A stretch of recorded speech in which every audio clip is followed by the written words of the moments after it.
Welcome, welcome, welcome. It is official. The first episode is here, and I'm going to be honest, it is going to be a rough ride. So, if this is too much, you may need to go find less. I am Miss Uplifting Tea, and this is community news heavy on the unity. If you are new here, then please consider being a subscriber, turning on the bell, doing all the wonderful social media things. If you want to know who I am a woman on a mission. Yes, that's exactly how I feel about it.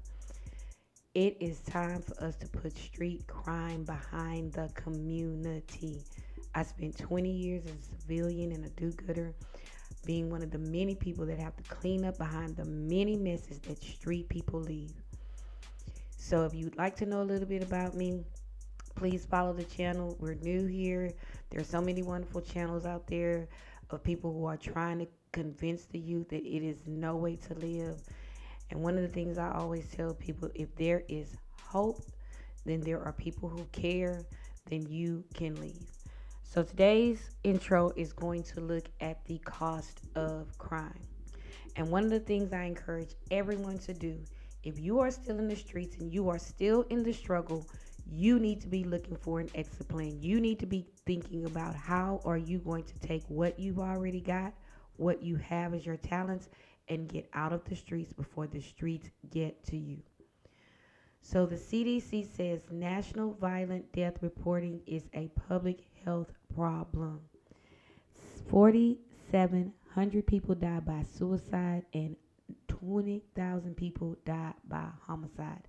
And that is costing us roughly $100 billion a year. If you think the streets are going to continue to allow that kind of money to just be wasted year in and year out, and citizens are going to keep voting for that year in and year out, civilians like me are going to be okay with that year in and year out, you need to consider another way. Also, many Americans survive violent crime and are left struggling with the long term physical, psychological, and emotional consequences. See, that's what you don't understand. It isn't just you, it isn't just the ops, it isn't just your families. There are so many people who are staring out their window, who are walking to school, who used to be you once upon a time, who are having to deal with the ramifications of what your street crime is doing. And it is entirely too costly. So it is important for you as a young person, as someone who is still out there, who has the ability to make a different choice, for you to not be a part of the problem, for you to make a different choice. And so, yeah, this title is called Street Crime is Stupid. And one of the things I want to let you know is that it costs too much and it pays too little. You will not win. At some point, if you choose to fight the system for the streets, the system will ultimately bury you. So you need to make a choice. What is it that you are going to do? How much are you really willing to pay? So when we look at street crime, one of the things we look at that there are all kinds of crime. There's burglary, murder, ID theft. They all cost not only the victims but society. The DOJ, that would be the feds, state, local, have spent more than $200 billion. $200 billion. I want you to think about the schools that didn't get built. I want you to think about the food that people, assistance people didn't get. The new housing that didn't get built because they were spending money on cleaning up violent crime. The number of hours people missed because they were sitting in a waiting room in an ICU. The number of work hours that were missed. The number of people who lost their jobs. And those are what they call the tangibles in the big blue boxes. And the light blue boxes are the intangibles. That's all the time that someone was crying. Someone had a breakdown. That violent crime that they witnessed, they then became the perpetrator of violent crime. The psychological effects, the community harm, those things we can't even calculate how much it has cost the community. So one of the things that you are going to have to decide is, are you going to continue to be a part of the problem, or would you like to be a part of the solution? Because I can tell you, taxpayers are tired of wasting their money. They are tired of how much it costs them, and they are continuing to vote. Whether you believe in voting or not, whether you think it's stupid or not, whether you think it makes a difference or not, they do. And they are going to continue to vote for laws that will cause you to be buried in a box. Crime and safety are intertwined with prosperity, income, and economic opportunity, and it's costly to individuals, victims, perpetrators, communities, and society at large. So here the map shows the 15 most dangerous cities and the 15 safest cities. You notice anything about those safe cities? You notice anything about where those safe cities are actually located? The ones that are in blue? Some of them are in the south. Some of them, but most of, look at where the red cities are. New Orleans, Chicago. We know where these places are. Phoenix, LA. So if you're in any of these places, you need to know that what you are doing is the reason why there's not a new daycare. What you are doing is the reason why there are not new community centers and new parks. What you are doing is costing the community a lot of money. And again, this is not just some crazy old lady on the internet saying it. This is an absolute fact. They have measured the amount of money that this crime is costing the community. So anytime you say that people don't care, people aren't doing stuff, part of the reason why they're not doing a lot of the things that you want done in the community is they don't have the money to do it.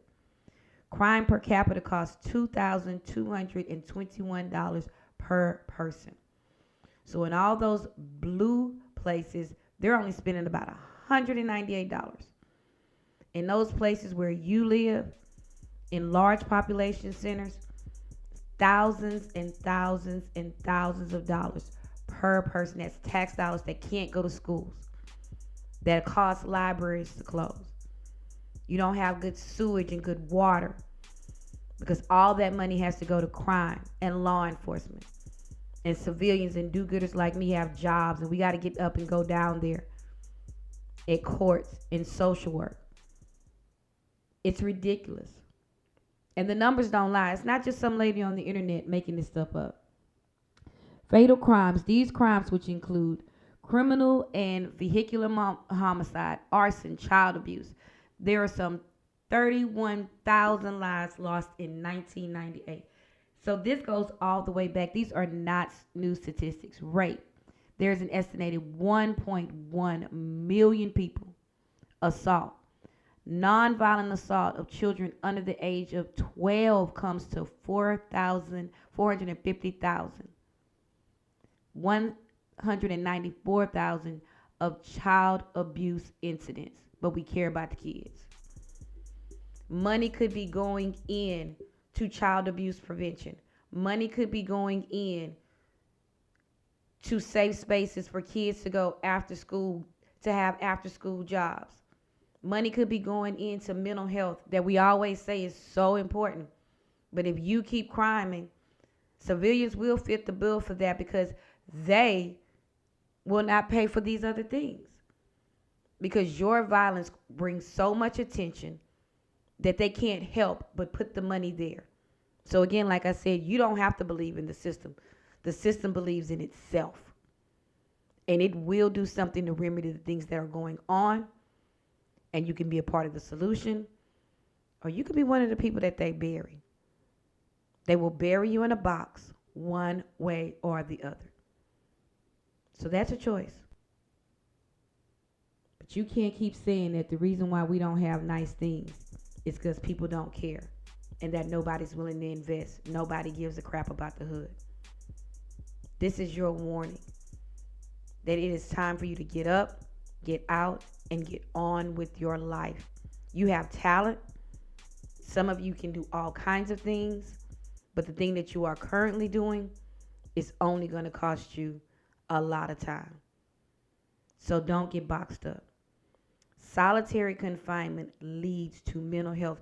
So to everybody thinking not they'll miss you just a civilian, you don't understand I can do my time. Understand whether you do the time or not, whether you come home or not, what you are going to experience in there is going to cause you irreparable harm. The long-term consequences of solitary confinement, administrative segregation, is well documented. Data from prison systems in a number of states tell a different story. Statistics indicate that prisoners who have spent time in segregation are more likely to reoffend than those who haven't. And if you include prisoners who are released directly from solitary to the streets, there is a huge adverse effect.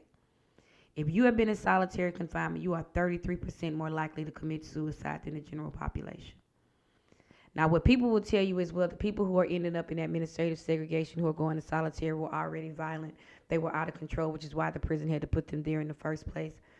But understand whether that is the reason why they are there or not. If they are ever coming home, if they are ever going to be around other people again, 22, 23 hours a day in the cell does things to irreparably harm a human brain. It says, although critics warn they don't necessarily show a cause and effect, lawmakers in Connecticut who commissioned the study show that there's even a higher recidivism, that means going back, from those who have been in administrative segregation. So whether you do your time or not, the time itself is the problem. Dr. Henry Craig, a psychiatrist who studied the effects of solitary confinement, found that prisoners who spent 10 or more, just 10 or more days in segregation experienced symptoms such as uncontrolled anger, hallucinations, chronic depression, and suicidal thought. That will follow you wherever you go. Whether you're going back to the tank, whether you're coming home, that is going to follow you wherever you go. The night sweats, the terrors. It is not worth it to still be out here in the streets. It's just not worth it. So you young people who are still out there, who are still committing crimes, who are still with the violence, you need to decide, do you want to be a boxer? Do you want to continue to fight? Because if you do, there is a box waiting on you, sir or ma'am. Look at that. You can't tell me that's what you want to do with your life. You can't tell me that that's okay. And you may be saying, Miss, you're a civilian. It don't look that bad. It ain't that bad, Miss. You know what I'm saying? Have you ever been to jail in Tennessee?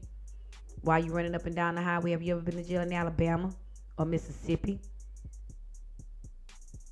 You think this is any better? You honestly think that's better? You can't be serious. You have parents. You have wives, girlfriends, and most of you have kids who 100% need their parent. And if you don't think it's true, it says any person can be affected by crime and violence, either by experiencing directly or indirectly, such as witnessing the violence or property crimes in their community, or hearing about crime or violence from other residents. The types of violence include, but not limited to, child abuse and neglect, firearm violence, intimate partner violence, as domestic violence, sexual violence, elder abuse. Individuals can experience different types of violence throughout their lifespan, so the negative health events can occur at any age. Decades of research have established a connection between adverse childhood experiences such as violence and abuse and lifelong health outcomes such as chronic disease and mental illness. Not only is your violence hurting you, it is literally making the people around you sick. It is literally making the children around you sick. Those children are going to grow up and be seriously affected long term, long after you are buried, breathing, or dead. So I want to thank you for joining me on this initial introduction into why street crime is so stupid, why it is so costly. Thank you. If you're not subscribed, if you're new, I would appreciate you subscribing. But more importantly, if you have someone that you can share this information with, we'll be doing our second part. We definitely want to give anybody a chance to get out of the game. It is time to level up. It is time to hit the eject button. So if you would like more news with encouraging commentary, we would ask that you join us on this journey of saving more mothers, more fathers, more girlfriends, more children, more wives in